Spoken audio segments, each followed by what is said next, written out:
Olá, pessoal, e bem-vindos à nossa análise de hoje. O estudo que a gente vai explorar agora pega elementos lá da geografia e do calendário bíblico e transforma tudo isso num espelho para a nossa própria jornada espiritual.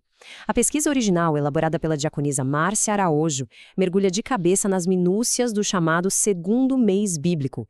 E olha, o argumento é fascinante. Cada acampamento no deserto trazia lições profundas sobre cura, confiança e sobre como superar aqueles medos estruturais que acabam travando a gente. Ok, vamos direto ao ponto. O estudo nos apresenta um roteiro espiritual bem claro em 6 etapas. 1. A trombeta como memorial. 2. De Elim ao deserto. 3. A escola do maná. 4. A raiz da idolatria. 5. O Senhor que cura. E 6. Superando o medo interior. Todas essas etapas vão se conectar para mostrar como podemos enfrentar os bloqueios mais profundos. Ponto 1. A trombeta como memorial. O texto original destrincha pra gente o uso de 2 trombetas de prata. Basicamente, elas serviam para reunir o pessoal, convocar os líderes e avisar quando o acampamento ia se mover. Mas tem um ponto de virada muito interessante aqui. O toque também servia para a guerra contra opressores, para os dias de alegria, para as solenidades e para marcar o início dos meses. A fonte explica que a trombeta deixou de ser só um aviso humano, sabe? Ela virou um memorial diante do Senhor. Seja no meio de uma batalha ou no auge de uma festa, tocar a trombeta num jeito de elevar uma memória a Deus, mostrando que até o simples ato de se reunir também carrega uma pegada forte de batalha espiritual. Ponto 2. De Elim ao deserto. Vamos ver como essa transição acontece. O estudo contrasta 2 cenários bem diferentes. De um lado, a gente tem Elim. O texto aponta que a raiz dessa palavra tem a ver com o cordeiro e com frutificação, representando uma natureza totalmente espiritual. Mas aí, do outro lado, o povo parte para o deserto de Sim, que é um ambiente associado ao barro, à carnalidade mesmo, e o autor argumenta que isso é, na verdade, uma baita regressão espiritual. Em vez de permanecerem na natureza do cordeiro, as pessoas começaram a reclamar, a murmurar, ativando uma ligação com a natureza mais terrena. Sair de Elim e ir para o deserto significou largar a gratidão e abraçar de vez a reclamação. Ponto 3. A escola do maná. Agora, o que chama muita atenção nessa estação é como uma reclamação tão visceral acaba expondo a nossa própria fragilidade. As pessoas preferiam a morte na escravidão desde que tivessem uma panela de carne garantida ali na frente delas, em vez da liberdade no deserto sem saber o cardápio do dia seguinte. O estudo defende que essa memória histórica é o que fundamenta o conceito teológico do medo. Aquele desespero não era apenas pela comida física, mas revelava uma ansiedade gigante, uma total falta de confiança no amanhã, que eles simplesmente não podiam controlar visualmente. E para lidar com isso, o texto traz o conceito da escola do maná.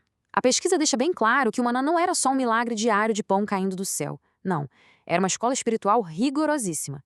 Era um teste divino projetado para curar o que o estudo chama de orfandade da alma. Pensa bem, não poder guardar a comida para o dia seguinte, sob o risco de apodrecer, forçava todo mundo a confiar, dia após dia, numa provisão invisível. Era Deus reeducando aquelas pessoas para entenderem a dependência de verdade, trocando a neurose com o amanhã pela obediência do hoje. Ponto 4. A raiz da idolatria. Aqui a gente entra num dos argumentos centrais da autora, que traz uma redefinição fortíssima do que é a idolatria.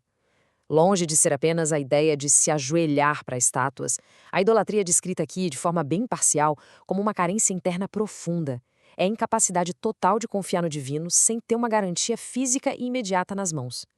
A fonte relata que a regra principal da idolatria é a crença de que só o que se pode tocar e ver é que merece confiança. E através do deserto, o Criador estava justamente tentando arrancar essa mentalidade limitada da cabeça deles. Ponto 5. O Senhor que cura. Para a gente ter a dimensão exata do peso disso, o estudo coloca tudo numa linha do tempo muito reveladora. No mês 1, Páscoa e Êxodo. Mês 2, as provações do deserto e o maná. Mês 3, os 10 mandamentos. Mês 4, a impaciência gerando o bezerro de ouro. E aí chegamos no mês 5, quando eles já podiam estar com o pé na terra prometida para tomar posse de tudo, mas rolou um atraso monumental. A fonte enfatiza que toda essa jornada, que deveria levar pouquíssimos meses, virou uma saga de 40 anos. Tudo porque aquela pane emocional, ou seja, falta de cura no coração das pessoas, barrou completamente o progresso histórico e espiritual daquela congregação. Daí surge a pergunta de ouro que guia o restante do estudo. Afinal de contas, o que é a verdadeira cura emocional? Esse questionamento, que vem direto da fonte, dá uma boa chacoalhada nas ideias mais comuns que temos hoje em dia sobre como lidar com o nosso interior e com os traumas do passado. O material defende que a cura autêntica não é simplesmente ficar revivendo as feridas o tempo todo ou chorar para sempre pelas mágoas. Pelo contrário, a autora argumenta que a cura real acontece quando a alma ganha uma estrutura de verdade. É quando a ordem da palavra entra na mente da pessoa e substitui todo aquele caos. Ao descansar nessa confiança inabalável, a escuridão e a bagunça dos traumas ficam de fato no passado. O princípio de cura operado pelo Senhor que cura diz respeito a organizar a casa por dentro, através da obediência aos mandamentos eternos. Ponto 6. Superando o medo interior.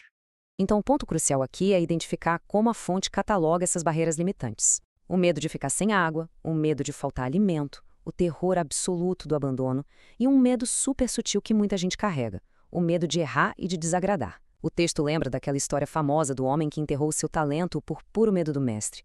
Ele estava tão paralisado pelo pavor de cometer um erro, de falhar nas expectativas, que preferiu não fazer absolutamente nada. Da mesma forma, os vazios emocionais, aqueles abismos da alma que a fonte mencionam, geram uma fome insaciável que apenas as leis espirituais conseguem preencher e curar, eliminando de vez essa covardia que paralisa. E, para fechar com chave de ouro, o estudo conclui com uma reflexão profundíssima. A verdadeira vitória não é apenas atravessar a areia quente ou ver as circunstâncias externas mudarem. A vitória espiritual definitiva acontece quando a aridez, a orfandade e a murmuração, ou seja, o próprio deserto, são totalmente arrancados de dentro de cada um. É um pensamento e tanto para encerrar nossa jornada de hoje, não é mesmo? Muito obrigado por acompanhar a gente nessa análise incrível. Esperamos que ela tenha trazido novos olhares sobre esse material tão rico. Até o nosso próximo encontro.